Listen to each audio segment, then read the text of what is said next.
तुला थांबवतीये अमोल मिटकरी हे सुद्धा आपल्या सोबत फोन लाईन वरून आहेत। अमोल मिटकरी जी गृह मंत्रालय हवे मात्र भाजप द्यायला तयार नाही, मात्र आज संध्याकाळपर्यंत शिंदे निर्णय घेतील असं शिरसाट म्हणतायत। काय नेमका याचा अर्थ समजायचा, तुमच्या गोटातनं काय अधिक माहिती? माझ्या पक्षाकडून मी एवढंच सांगतो, आता संजय शिरसाट जे काही बोलले ते शेवटी त्या पक्षाचे प्रवक्ते आहेत आणि आम्हाला एवढं तरी माहित आहे की महायुती म्हणून सर्व एकत्र आहोत। आता त्यांनी जे सांगितलंय की संध्याकाळी शिंदे साहेब निर्णय घेतील, याचा अर्थ ते काही वेगळा निर्णय घेतील किंवा सत्तेतून बाहेर पडण्याचा निर्णय घेतील असा होत नाही। त्याचा अर्थ एवढाच निघतो, संध्याकाळपर्यंत साहेब ठरवतील बाबा कोणती खाती घ्यायची, मुख्यमंत्री उपमुख्यमंत्री पदाची शपथ घ्यायची का, अशा अनुषंगाने त्यांचं ते वक्तव्य असावं। मात्र माझ्या गोटातली माहिती जी आहे ती एवढीच आहे की उद्या आज जे काही निर्मला सीतारामन आणि त्यांचे निरीक्षक येत आहेत ते उद्या 4 वाजता मुख्यमंत्री पदाची चेहरा घोषित करतील चिठ्ठी देऊन, आणि त्या पद्धतीनं पुढचं सगळं सत्ता समीकरण 5 तारखेला शपथविधीनंतर ठरेल। पण एकनाथराव शिंदे साहेब कुठेही जाणार नाहीत, एवढं मात्र मी या पद्धतीने ठाम सांगू शकतो। अगदी अमोलजी, मात्र ज्या पद्धतीनं सध्या चर्चा रंगतायत की एकीकडे मुख्यमंत्री पदाचं नावही समोर आलेलं नाहीये, शिंदे अजूनही आजारी आहेत म्हणून ते आत आहेत पण नाराज आहेत, ही सुद्धा चर्चा तेवढीच जोरकसपणे मांडली जाते। या सगळ्यावरती एकंदरीतच महायुतीमध्ये थोडंसं कुठेतरी अलबेल नाही हे स्पष्ट करायला वाव आहे अशी वक्तव्य जेव्हा समोर येतात?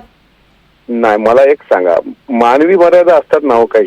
शेवटी त्या निवडणुकीच्या काळामध्ये शिंदे साहेबांनी पण प्रचंड कष्ट घेतले, थोडासा फिजिकल ट्रेस असेल। आता यावर सुद्धा संजय राऊतांसारख्यांनी अगदी विरोधात भूमिका घ्यायची, त्यांच्या तब्येतीवर आक्षेप घ्यायचा। आता उद्धवजी ज्यावेळेस मानीचा आजार बळावला होता त्यावेळेस ते घरी असायचे, त्यावेळेस तर कोणी असं बोललं तर त्यावेळेस आपण म्हणायचो की कोणाच्या आजारपणावर टिंगल करू नये। एकनाथराव शिंदे असतील, अजितदादा असतील, त्यांनी सांगितलं की त्यांना थ्रोट इन्फेक्शन आहे, त्यामुळे डॉक्टरांनी त्यांना विश्रांतीचा सल्ला दिलाय।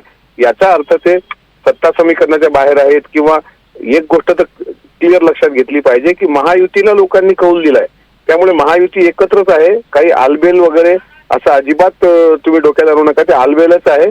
आणि 4 वाजेपर्यंत संध्याकाळपर्यंत जे संजय शिरसाट सांगतात ते तुम्हाला मी आताच सांगतो, शिंदे साहेब कुठेही जाणार नाही, शिंदे साहेब महायुतीमध्ये सोबत राहतील। बरं, पण अमोल मिटकरी जी काल बावनकुळेंनी पाहणी केली होती इथे, बाहेर जाऊन व्यवस्थित अगदी कशा पद्धतीनं काम सुरू आहे या सगळ्याची पाहणी त्यांनी आझाद मैदानावर केली, आणि आज त्याच्यावरती केसरकरांनी सुद्धा एक प्रकारे टीका केलेली होती की एकत्रित तिघांनी जायला होतं। अगदी तुमचे सुनील तटकरे सुद्धा हेच म्हणाले की हा एकत्रित जाणं गरजेचं होतं, आणि आज पुन्हा ते सगळे एकत्रित गेले। नाही, गरजेचं आहेच, तिघांनी एकत्र दिसणं, एकत्र असणं गरजेचं आहे। राष्ट्रवादी काँग्रेस पक्षाचा तर मला काय कोणी दिसलं नाही, मोहित कंबोज आणि भाजपचे काही लोक तिथं दिसले, पण राष्ट्रवादी काँग्रेस पक्ष, शिवसेना, भारतीय जनता पार्टी हे एकत्र दिसलीच पाहिजे। केसरकरांच्या वक्तव्याचं मी समर्थन करतो, आणि जर त्याच्यामध्ये काही त्यांना बोलावलं नसेल किंवा विश्वासात घेतलं नसेल तर त्या भाजपच्या लोकांनी सुद्धा, वरिष्ठांनी त्याबाबत गंभीरपणे दखल घेतली पाहिजे की चला ठीक आहे, काल नाही बोलावलं गेलं पण आज तरी असं होता कामा नये।